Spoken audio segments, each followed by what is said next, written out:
It's normal. Any relationship will have arguments and moments of conflict, but my next guest believes that your relationships, they're not defined by those fights.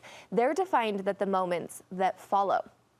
After an argument when you're a teenager or your spouse, there are specific things you can do to preserve the relationship and make it stronger moving forward. Parenting contributor Heather Johnson will tell us what those things are. Welcome, Heather. You know, I thought what we were going with this today is we're not going to just have the fight in the first place, but you're saying that's not realistic. It's not realistic. I mean, that would be fantastic, right? In fact, we do so much, we talk so much about what we can do to manage things so that we don't find ourselves in that situation in the first place. And yet, we still do, right? No relationship is perfect. It will not be seamless over the decades that we have that relationship. And so we've got to realize that often not going back after the argument or the fight and doing something with it does more damage than the argument or fight itself. And one of the main reasons that that happens is because when we go away from an argument or a fight and we don't come back and repair, we genuinely tell ourselves, we hear in our head, we're hurt, they hurt me, and now they don't care, they're not coming back. Are they going to apologize? Do they care about me at all? Are they hurt and worried about this too? We hear all of those things in our head. Yeah. And so we disconnect, right? We go apart from each other. We've just argued or fought. And now we're telling ourselves all of these really uncomfortable stories that create more disconnection. So instead of thinking, oh man, it's happened, what do I do, right? It's too late. Oh no. The most important piece after an argument or fight is actually being willing to come right back to it, to come back to it and give it energy and repair it. And you're so right. It's going to happen. It's unrealistic to think it's not going to happen. And that mom guilt that creeps in, that spousal guilt of when after it does happen, you're like, wow, I handled that terribly. This is your opportunity to go back and make it stronger. That feels hopeful. For sure it does. And to do something about it. And you know, it's interesting because we ask this question, we've asked it for decades. Why in the world do the arguments and the fights happen with the people we love the most? Yeah. Right? Why are they happening with a spouse or with our teenagers who we care about more than anything? They're not happening with the neighbor, right? And we've got to understand that we deem those relationships strong enough to handle the mistreatment. We look at those spousal relationships and the relationships with our kids, and we see them as strong enough to handle us showing up and mistreating, and that's how we view them. We also have to understand that those relationships get mistreatment because there's a lot of baggage often in those relationships. We've been together, we know each other the best, and so we start to talk about something, it's challenging, and all the baggage of the past, the unresolved conflict finds its way back into those conversations. And also recognizing that we have pretty high expectations for a spouse and for our kids. Now, when it comes to expectations, it's really great if we could just have expectations for us. But these relationships get a lot of mistreatment because we do go into them having expectations. My spouse should understand me the most. These kids should respect me the most. And so when they don't meet those expectations, sometimes they turn into arguments and fights. Okay, so you gave us the hope. We have the argument. What do we do first? What do we keep in mind first? So the first thing we're going to do is we're going to make sure that we focus more on connection instead of protection. And we can hear it in our head just like that. When we're hurt, when we have an argument or a fight, the first thing we want to do is protect ourselves. So we go into protection mode. We do that by making it about us. We do that by blaming. We don't take responsibility. Instead, we've got to ask, how can I connect, not protect myself? The connection has to be the main goal, and we don't tend to do that, right? We tend to draw away, we draw back instead of saying, what do I want between these two, between myself and this person? What do I want in my marriage, or what do I want with these kids? And asking ourselves a connection question instead of thinking, you hurt me, how do I protect myself? How do I not get hurt again? So that's the very first thing that we have to do is we've got to focus on connection. From there, we've got to make sure that we do not delay. And we do this, right?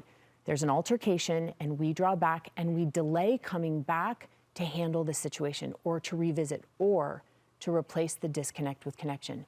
We can't delay this process. The longer we delay, the more opportunity our minds and the other person's minds have to think all the uncomfortable things, right? That's Remember, such a good point. We make up our own stories, right? And so we go away being hurt, and now we make up a lot of stories that support that hurt. So we don't want to delay, right? If we're not protecting ourselves and we're focused on connection, that should help us run right back really quickly and to not delay that. So that's the next thing. I think as far as delaying goes, it feels like, again, you're going back to protecting yourself, right? I just need more time. I'm not ready to talk about this. I'm not ready to this. But when you do that, I think in going for that protection, you're not connecting again. So it goes back to that first point. And when you delay things, I love the point of the stories in your head because it's so human. It's so human. The next one is take responsibility. Yes, we've got to take responsibility. Now, here's the thing about taking responsibility. We don't trust people who don't take responsibility. And if you think about that for a second, we genuinely don't. We have a hard time trusting someone who's unwilling to take responsibility. Yeah. So when it comes to taking responsibility, we want to use the S word. It is not a bad word. We want to say we're sorry. Yeah. We want to go back to the space and take responsibility. And it's not, I'm sorry that you don't feel good. I'm sorry that you heard that wrong. No, I'm sorry I hurt you. I'm sorry I lost my patience. I'm sorry that I did these things. Yeah. And that now you're hurt as a result of. We have to take responsibility. If we want trust in a relationship with our kids, our teenagers, with a spouse, we've got to be able to accept that we don't always do it right and take responsibility for the places where we've hurt. And that's so important, right? So we're going to focus on the connection. We're not going to delay reconnecting. Yeah. And the first thing we're going to do is we're going to take responsibility right out of the gate. We're going to do that. I think saying sorry is so underrated in parenting, in relationships, because immediately when I take responsibility and I say I'm sorry, my child connects with me. And there's been no other moments in my mother-child relationship that have been stronger and more connective than when he hears me say, I messed up, I'm sorry. Absolutely. It builds that trust again, right? And builds so we it. want that trust.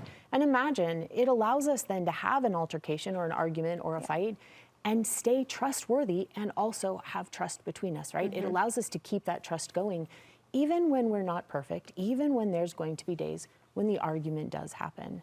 Now, the last thing that's so key and probably one of the most challenging parts about this is knowing what questions to ask for connection, right? This is interesting. So again, we've decided we're going to connect. We're not delaying. We're rushing back towards it. We're going to take responsibility, and then we're going to ask some really cool questions that create connection. The first question we can ask is, what is the main thing that upsets you? Now, answers to a question like this, right? If there's an argument to say, what is the main thing that upset you? They will respond with things like, well, you cut me off. Or you always bring up past things, right? You're always bringing up the past. Or you don't ever believe me when I tell you. Or you have a solution for me, and I just need you to listen. They will answer that. What's the main thing that upsets you? Then we want to ask, what can we do different next time? And we will hear from that person, what can be done different next time? Well, you could let me finish what I'm saying, right? Yeah. Or you could not bring up the past. Or you could be patient with me, right? We will find that. Or you cannot shut down. Yeah. They will answer that. What can we do different, right? So we're going to ask those key questions so that then they can better understand. Our next key question for connection is to ask, what is it that you are actually trying to tell me? So simple. What's happened is, right, Yeah. the emotions run high, and so we feel so misunderstood that we don't ever get to say what we were actually trying to say. Answers to this question would be something like, I don't feel like you appreciate me. Or from a teenager, they will look at us and they will say, I don't think you realize how hard I'm actually trying. That's what I was trying to say to you. I was trying to say, you don't see how hard I'm trying. So this is such a key question to ask. What is it you were trying to say to me that I didn't hear? And then you're going to finish it up and you're going to follow it up by wrapping it up with, what do you need right now for us to reconnect? What do you need? Not what do I want, but what is it that you need? Those answers will be big things like, I need to finish what I was saying, or I need you to listen, or they will be things like, I need a hug. I just need you to wrap your arms around me and give me a hug. Or they will say, I need you to tell me that it's gonna be okay. Or how cool to have a spouse or teenager say, I need you to tell me that you'll help me do this and we can do it together. Do you see, now every question we've asked has reconnected us. At the end of that, reconnection, that argument started it, a fight started it, but now we are closer at the end of it than when we started the conversation in the first place. That is the key. That's why it's so important to go back. We've got to go back to it. It's so good. I love those questions at the end. We'll post those on our website.